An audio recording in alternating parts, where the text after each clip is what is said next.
Tonight, shocking revelations from Parliament as government blows cover of a massive 68.7 billion cedis in fraudulent arrears claims, with several ministries, departments, and agencies under the previous government implicated, including Agenda 111, teacher training allowance, the 24 dry spell intervention, and more. 8.1 billion Ghana cedis was rejected for various reasons, including unsupported documentation, duplication, overstatement, already paid items, falsified stores receipt advice, and no work done. We have details as the Finance Ministry conduct a full forensic audit of the Akufo-Addo flagship One District, One Factory initiative, raising alarm over a 10.5 million cedis payment into a buffer account that can't be traced. Upon verification, the bank confirmed that it had never received such payment. The account number cited did not exist within the bank's records and did not even conform to its account numbering format. We're live in Parliament for full details of the shocking revelations from the audited report of the previous debt claims, plus get the position of the minority on this particular matter here on Top Story, live on Joy 99.7, on Love 99.5 in Kumasi, on ATL 100.5 in Cape Coast, and on Radio Max 100.5, and several of our affiliates across the country. It's brought to you by Telecel, Connecting Energies, Holy Insecticide Spray and Coil, and also by Showed Pension Trust. Into the future with you.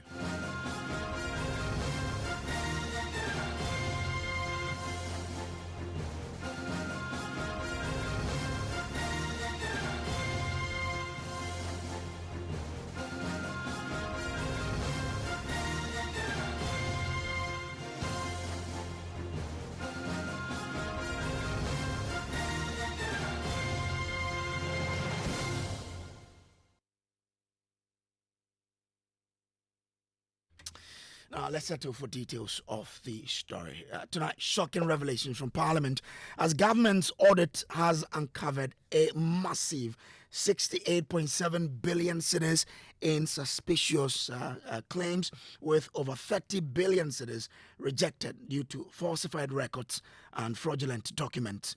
The Finance Ministry is pointing fingers at several ministries, departments, and agencies for trying to rip Ghana off. The claims were submitted for payment at the end of the previous government's tenure in 2025. Listen to the Deputy Finance Minister, Dr. Ampem Dako, briefing Parliament on the report, of the special audit a while ago in Parliament. A total of 68.7 billion Ghana cedis submitted to the Ministry of Finance in unpaid interim payment certificates, invoices, and bank transfer advices owed to contractors and suppliers. Out of this, outstanding IPCs and invoices amounted to 50.5 billion Ghana cedis, while outstanding bank transfer advices amounted to 18.3 billion Ghana cedis. Findings. Mr. Speaker, permit me to present some of the troubling findings of the audit. Out of the 68.7 billion Ghana cedis submitted for audit, a total of 45.4 billion Ghana cedis was deemed to be valid for payment. A total of 8.1 billion Ghana cedis was rejected for various reasons, including unsupported documentation, duplication, overstatement, already paid items, falsified stores receipt advice, and no work done. About 1 billion Ghana cedis of the outstanding BTAs, which refers to invoices and IPCs processed by MDAs in 2024, approved by Ministry of Finance, submitted to Controller and Accountant General's Department, and pending payment were rejected. Mr. Speaker, this 1 billion Ghana cedis that was rejected by the audit would have been paid if the Ministry of Finance had not made a bold decision to stop payment in January 2025.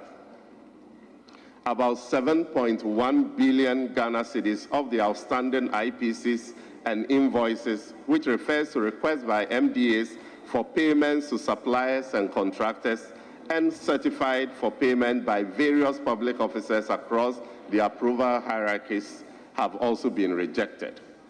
They were rejected for various reasons, including absence of supporting documents, duplications, recycled invoices and IPCs, overstatements, and no work done. Again, an amount of 13.3 billion Ghana cedis is yet to be validated for various reasons, including lack of third-party confirmation, inadequate documentation, and no supporting contracts. Well, another matter of interest is what the Deputy Finance Minister describes as a fraudulent debt demand of over 89 billion Ghana cedis request by the Ministry of Trade under the previous government as payment of interest to some one district, one factory companies. He then says under this initiative again, a 10.5 million cedis was also paid into an account which cannot be traced. Listen to him. The then Ministry of Trade and Industry in 2024 submitted a request of 89.4 million Ghana cedis to the Ministry of Finance to be transferred to 5 commercial banks as government's contribution to interest payments under the One District, One Factory initiative. The Ministry of Finance subsequently processed same to the Controller and Accountant General's Department for payment. But Mr. Speaker, this particular request was part of BTA's sitting at the Controller and Accountant General's Department awaiting cash for payment. When auditors contacted these 5 banks to confirm the liability, every single one of them denied being owed any amount by government under the said arrangement. According to the auditors, the said 89.4 million Ghana cedis debt was fictitious. Without the audit intervention, a whopping 89.4 million Ghana cedis of hard-earned public money could have been disbursed to settle this non-existent liability. Mr. Speaker, only God knows how much of taxpayers' money has been lost to similar fictitious claims. Right, Honorable Speaker, payment of 10.5 million Ghana cedis was recorded as having been made into an account named the buffer account at a commercial bank. Upon verification, the bank confirmed that it had never received such payment. The account number cited did not exist within the bank's records and did not even conform to its account numbering format. The evidence from the audit pointed to a completely fictitious account. Mr. Speaker, as a result of these fictitious accounts linked to the One District, One Factory payments, the entire 1D, 1F scheme requires a forensic audit which will be carried out soon. More so when government is said to have spent 391 million Ghana cedis as its contribution towards 1D, 1F interest subsidies as at the end of 2024. Well, so that is the Deputy Finance Minister there. Let me take you to Parliament because my colleague there, James Aveji, has been monitoring the proceedings there and is joining us with a lot of details on this particular matter. James, let's start from the dry spell. There was also another shocking revelation, and this time about the popular dry spell we had during the time of Nana Addo Dankwa Akufo-Addo. Tell us more about what the Deputy Finance Minister said. Brett, you recall that in 2024, during that dry spell, the then Minister of Agri led an initiative to procure some grains for farmers across the country. Under that initiative, government planned to, or actually paid for some 34,000 metric tons of rice to be bought and distributed to farmers.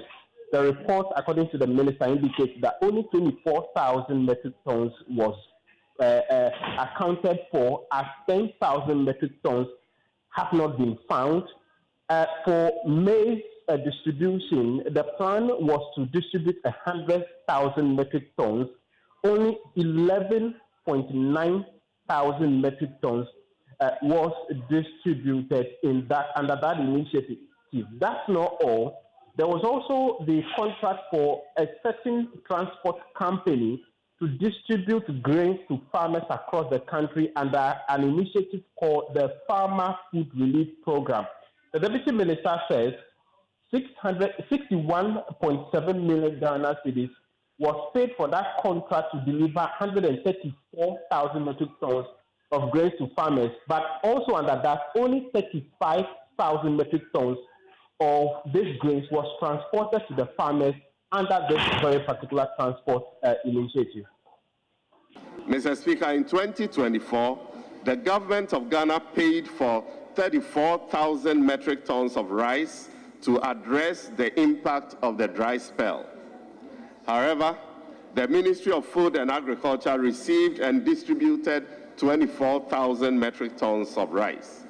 To date, 10,000 metric tons of rice remains unaccounted for, even though the entire quantity has been fully paid for.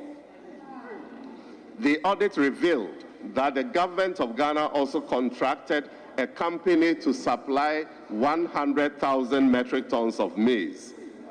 The Ministry of Food and Agriculture submitted stores receipt advice as evidence of delivery of the 100,000 metric tons of maize worth 771.2 million Ghana cedis to the Ministry of Finance for payment. But only 11,900 metric tons was supplied and distributed. Mr. Speaker, it is worth noting that the store's receipt advice was supported by a checklist that was certified by the internal auditor of the Ministry of Food and Agriculture.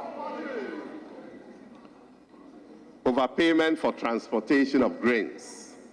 Mr. Speaker, under the Farmer Food Relief and Recovery Program, a transportation company was contracted to transport 134,000 metric tons of maize and rice to farmers across the country at a contract sum of 115.2 million Ghana cedis.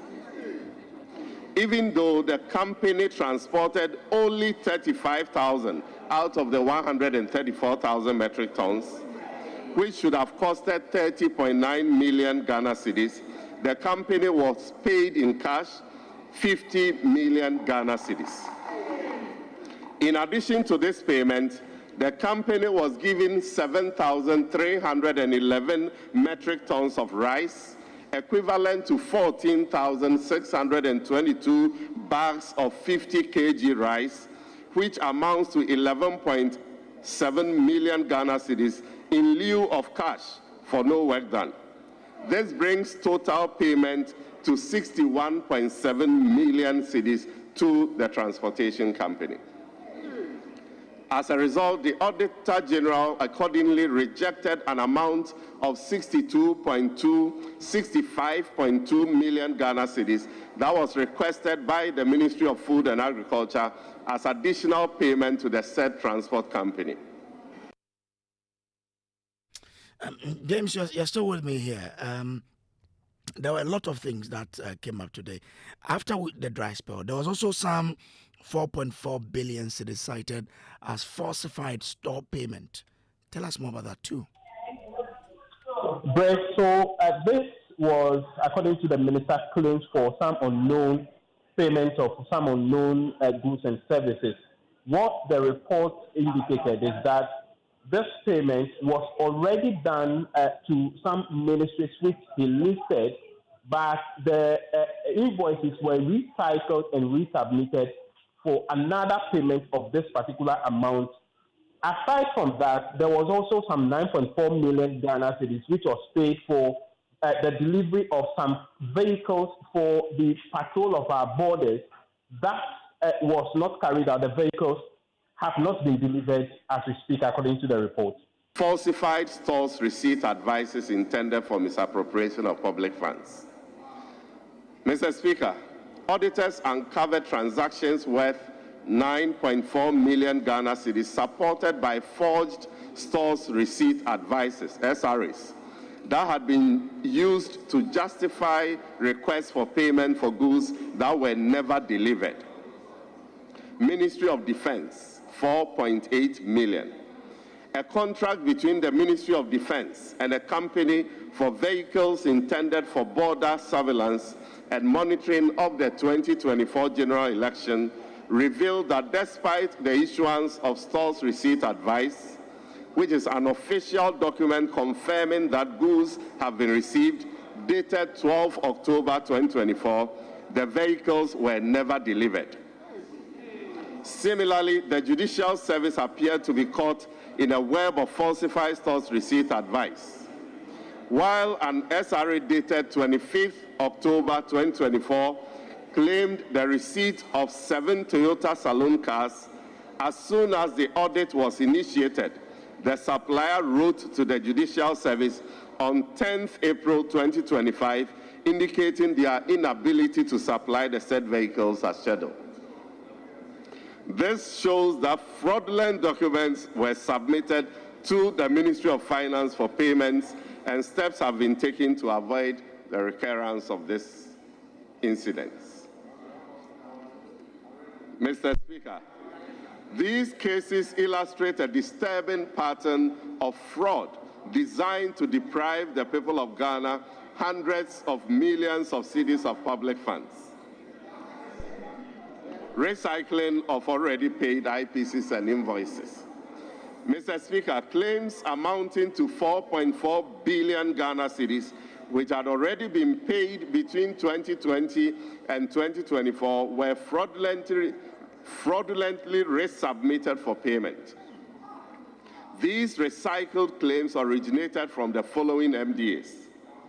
Ministry of Roads and Highways, 3.6 billion Ghana cedis.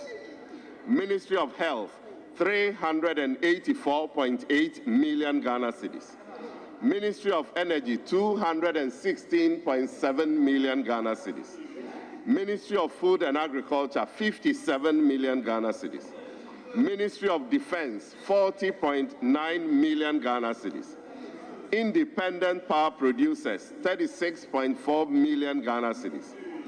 Ministry of Finance, 26.4 million Ghana cedis. And Ministry of Interior, 3.1 million Ghana cedis. Mr. Speaker, but for our vigilance, the Ghanaian taxpayer would have lost a colossal 4.4 billion Ghana cedis in these recycled claims. Well, so that is the Deputy Minister of Finance. Let's go on to the phone lines now and bring in Nana J. Bafwewa. He's MP for Manchester South, a member of the minority there. I'm grateful to you, sir, for joining us. Yeah, I mean, from face value, this is colossal. How could things like that be happening? I mean, the fact that 34,000 metric tons of rice were paid for, only 24,000 was supplied, 100,000 metric tons of maize was given on contract, receipt submitted for payment, but only 11,000 was actually supplied and distributed. What really could account for this? So, my brother, good evening. A report supposedly by the Auditor General was presented to the House. What the minister was reading, there was no evidence that it was coming from the report.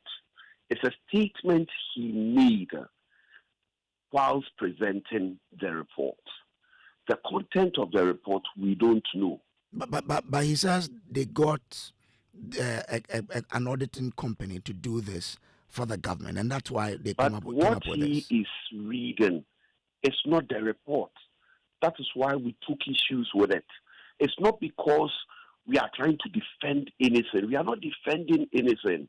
It's when you look at Article 187 of the 1992 Constitution, it requires that an audit report of the Auditor General be presented to the House, and the report will be audited. It will be debated.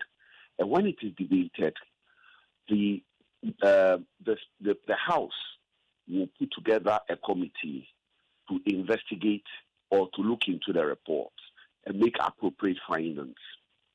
And so the report which is supposed to be coming from the Auditor General was the one which was being tendered. The statement which the minister was making was not a reference, or he was not reading from the report. But sorry to we cut don't you. know the content of the report. Sorry to cut you, but was this not from the private audit firm government got to do the work? And if it is, does that also fall under that particular provision? My brother, what he was reading was not the audit report. It is a statement he is making, and he claims that it is coming from the report. It was not from the report. It was a written statement, a typed statement, statement that he has typed. That doesn't make any difference. Doesn't make any difference. It makes a lot of difference. Okay, it makes a lot of difference because as we speak, we don't know whether what he was saying is actually captured in the report. Indeed, there was no reference to pages or parts of the report that he was reading from. It was a typed statement alluding to supposedly losses that have been incurred. And so, indeed, we don't know whether what he was saying was from the report. Secondly, when you do an audit, everybody knows this. It's a matter of basic principle. When an audit is undertaken, there is a response that is elicited from the persons who are the subject of the report or the institution that is the subject of the report. And so when you look at the audit report, you also look at the responses of the parties, you see. And so in interrogating the report, you are not just going to have the benefit of the audit report, or of the opinion of the auditor. You're also going to have the benefit of the responses given by the persons who are the subject of the audit and indeed the institutions. Now, I'm grateful. Okay. I'll come back to you. Let me bring in Felix Kwachofosu, who is Minister of State in charge of Government Communication. Felix, I'm grateful to you for joining us. Were the responses of these people involved solicited to get a response? First of all, I'm surprised that you are treading that line. Why would you think that an audit will be commissioned and responses will not be sought from those against whom the claims have been made? Great. So you just allowed yourself to be misled by and then you were here to get that education, so it's fine. The claim that he makes that what the minister read or deputy minister read was not from the report is completely false.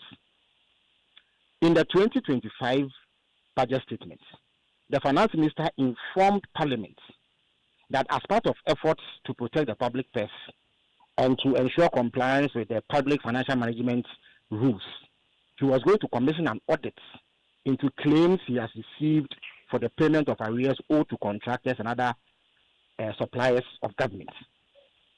And that when he is done, he will report to the House on the outcome. So this is a matter of record in Parliament, which the finance minister has stated. Okay. In the 2026 budget, he said the same thing. Now the audit has been completed. The audit was laid before the House. That must be placed on record. The minority leader has received a copy of the audit. When the deputy finance minister took the floor in Parliament today, what he did was to lay the report and then read out excerpts of the report. Okay. How does Bafwe Wise expect the deputy finance minister to read the hundreds of pages contained in the report? Okay. How is that even possible? Felix, so what is next? Because the money's involved are huge. Some actions have already commenced. Okay. In fact, in one instance, the Auditor General has surcharged companies who were paid $7.9 million as mobilization fee for Agenda 111, but did not set foot at the place where they were supposed to do the construction. The Auditor General has served them notices of surcharge. In addition to that, all those who hold on, I'll give you time. Let and you speak. approving these payments are the subject of investigations and will be taken through due process as everybody else. Hello? I'm listening to you. I'm with you. Yes, and will be taken through due process as everybody else. And indeed, it was in the deputy minister's statement that all the people involved will be held to account. 3, and even more importantly, measures are being put in place to ensure that this sort of fraud perpetrated against the people of Ghana does not recur. Okay. For instance, you have a situation where somebody says that they have paid an amount of 10.5 million Ghana cedis to a specific person who is owed, and that they paid it to a bank using a certain bank account.